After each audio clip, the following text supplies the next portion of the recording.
fish on. Woo, he's a fighter.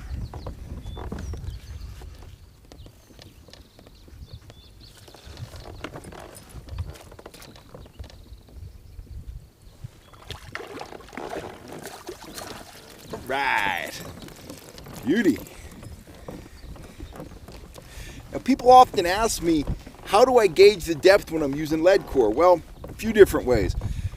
One, the rule of thumb is every color of lead core, if you're trolling 2 miles an hour, will get you down 5 feet. With my hybrid rig, I've got 3 colors of lead core and I've got it backed up with 20-pound braid. I'm seeing marks at 25 to 30 feet. And what I did, as soon as I got down to those marks, I hooked up. So what I've been doing is, what my recipe on that last fish was I had out all the lead core to the backing. When I got to the backing, I reset the line counter to 0, and then I let out 50 feet. Started off with 25 feet, put out 25 feet of braid. That didn't work. Then I put out another 25 feet for a total of 50 feet, and it wasn't a minute, and I hooked that fish. So I've been marking fish in this area. I'm gonna go right back through there. I'm gonna come right back around with that depth and see if I can hook another one. Howdy folks, Cal Kellogg here. A recurring question I get from people when they watch my videos, see me out trolling in the kayak or trolling from the Duckworth, is, do I need a line counter reel? Now here's one of my reels. This is the Abu Garcia 5500 LC. The LC stands for line counter. Got no dog in this fight, just kind of as an aside. These things are bulletproof. This is probably a 10-year-old reel. They just keep on working. They get banged, they get abused. They've ridden around for thousands of miles in the back of my truck, rattling against the steel bed. And you know what? They just keep on catching fish. So if you're looking for a line counter, a lot of choices on the market. You're not going to go wrong with one of these. That's a $120 reel, 119 bucks probably. And if you break that down over 10 years, not a lot of money. So anyway, that's my little endorsement for my Abu Garcia reels. I used to be a guy that said, you know what, you don't really need a line counter reel. And you don't. You know, if you got a spinning reel and you know, money's an issue, you can go out, you could troll all day with a spinning reel and catch a lot of fish. You can troll with a conventional round bait caster without a line counter on it, and you can catch a lot of fish. You could strip your line out and just kind of keep track of how far back you are, and you could catch a lot of fish that way. What I had a tendency to do when I wasn't using line counters is I'd let out a good amount of line to start the day, and maybe I'd catch a fish or maybe I wouldn't, but throughout the day what I'd start doing was saying, you know what, if that much line is good, I need to let out a little more. And I need to let out a little more.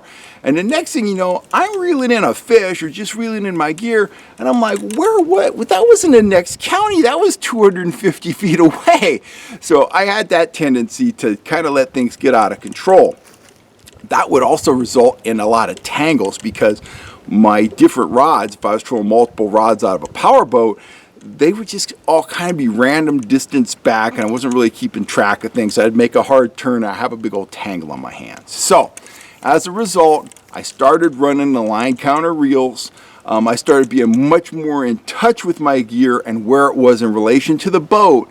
And not only did I start catching more fish, I started having less tangles, and also in adverse conditions when I was out by myself maybe, or I had a partner on the wheel and we were in some windy conditions, it was nice to know I'm fighting a fish, maybe I'm fighting a big fish, all of a sudden the fish is, you know, don't worry Dave, the fish is still 50 feet away. Oh, he's 20 feet away, better grab the net, you know, or I better grab the net.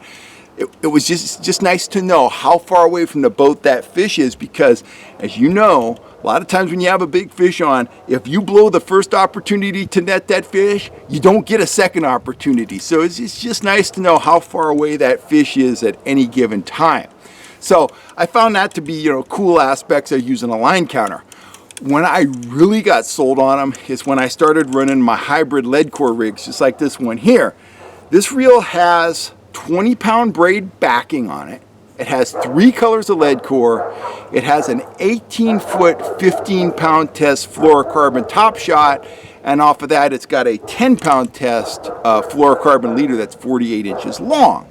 So we know the lead core is 30 feet of color. So if I put out all my lead core with the top shot, you know, I'm right at 100 feet behind the kayak. That's fine. We know how far back I am.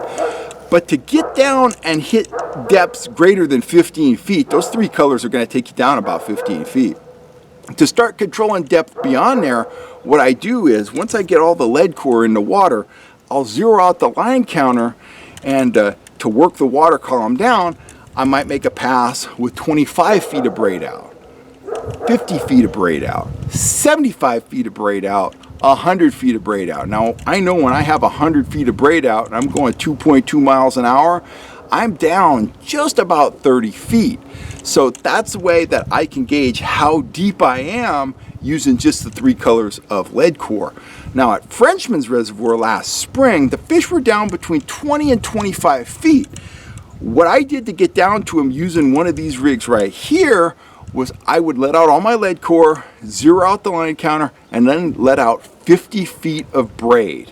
And that must have been putting me right down in that zone, because when I started running, you know, that 50 feet of braid out, I started hooking fish, and I put a real whooping on those Eagle Lake rainbows that, you know, call Frenchman's home.